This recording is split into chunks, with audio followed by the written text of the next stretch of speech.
Satkhira battalion এর অধীনস্থ কাকডাঙ্গা বিওপির পলাশ মিয়ার তথ্যের ভিত্তিতে ২৮ নভেম্বর ভোর আনুমানিক ৪টা ৩০ একটি টহল দল মেইন পিলার ১৩ হতে আনুমানিক ৫০০ গজ বাংলাদেশের অভ্যন্তরে ভাদিয়ালি নামক স্থানে মাদক বিরোধী অভিযানে গমন করে।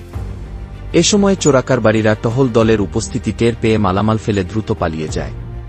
টহল দল উক্ত ভারতীয় মাদক আটক করে, যার সর্বমোট আনুমানিক সিজার মূল্য ৪৯,৫০০ টাকা।